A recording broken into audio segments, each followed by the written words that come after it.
گلی سے مثال کے طور پہ ایک بزرگ گزر رہے ہیں، سفید ان کی داڑھی ہے، آگے سے ایک امیر گھرانے کا لڑکا آ جاتا ہے،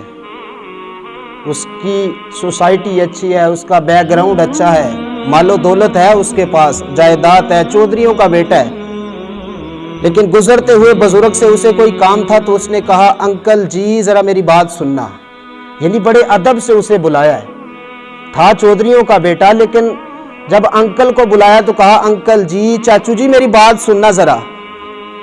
جب امیر زادہ کسی کو اس لہجے میں بلائے گا نا تو پھر وہ بزرگ ہوں گے لیکن اس کا کام بھی کریں گے اور اسے دعائیں بھی دیں گے، جو کام وہ کہے گا نا اس کا کام بھی کریں گے، اسے دعائیں بھی دیں گے۔ پھر جب گھر جائے گا نا تو رات کو سارے گھر والے جب بیٹھے ہوں گے تو وہ کہے گا کہ یار بچہ تو امیروں کا تھا لیکن اسے بلانے کا بات کرنے کا ڈنگ سلیقہ آتا تھا، بچہ تو سیٹھوں کا تھا لیکن بڑے ادب والا تھا، بڑی تمیز والا تھا، اس کا اخلاق مجھے بڑا اچھا لگا ہے۔ تو گھر جا کے بھی وہ اس کی تعریف کرتا ہے اور کہتا ہے کہ یار اس نے مجھ سے اس لہجے میں بات کی کہ میرے دل کو سکون پہنچا ہے، میرے دل کو راحت پہنچی ہے۔ اور اگر یہی بندہ بزرگ گلی سے گزر رہے ہوں، آگے سے چودھریوں کا بیٹا آ جائے، وہ ہے چودھریوں کا امیر زادہ لیکن ہے بگڑا ہوا شہزادہ، موٹر سائیکل پہ آ رہا ہے، اگر کسی بزرگ کو اس نے راستے میں کھڑے دیکھا ہے، ہارن دیا ہے، لیکن ہارن دینے کے بعد اگر وہ بزرگ سائیڈ پہ نہیں ہوئے، لیکن دیکھیں نا جب بندہ کمزور ہو جاتا ہے، بوڑھا ہو جاتا ہے تو اس کی قوت سماعت بھی کمزور ہو جاتی ہے، سننے کی جو قوت ہوتی ہے وہ بھی کمزور ہو جاتی ہے، یا کسی وجہ سے وہ بزرگ جو ہے وہ رستے سے سائیڈ پہ نہیں ہوئے تو یہ کیا کرتا ہے، آگے جا کے موٹر سائیکل کھڑی کرتا ہے اور کہتا ہے کہ بابا جی میں نے ہارن دیا آپ نے سنا ہی نہیں، آپ سائیڈ پہ ہو جاتے، آپ کو نہیں پتا یہ رستہ یہ لوگوں کے گزرنے کی جگہ ہے،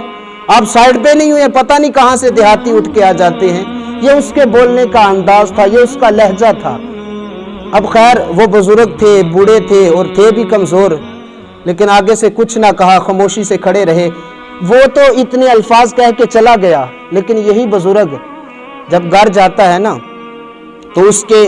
دل میں ایک احساس پیدا ہوتا ہے، کہتا ہے یار دل میں احساس کیا پیدا ہوتا ہے کہ یا اللہ اگر میں کمزور ہوں، مانا میں کمزور ہوں، میرے پاس مال و دولت نہیں ہے، جائیداد نہیں ہے، مانا میں کمزور ہوں، لیکن کیا بزرگی میں بھی میری کوئی حیا نہیں کرے گا؟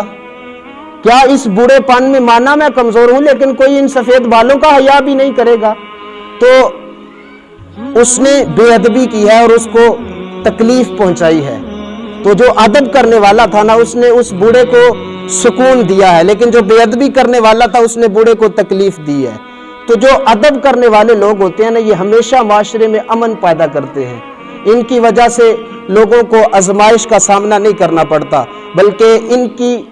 وجہ سے ان کی طرف سے لوگوں کو ہمیشہ ہوا آتی ہے تو ٹھنڈی ہی ہوا آتی ہے، امن کی ہوا آتی ہے، سکون کی ہوا آتی ہے۔ لیکن جو بے ادبی کرنے والا ہوتا ہے نا یہ لوگوں کو بہت ساری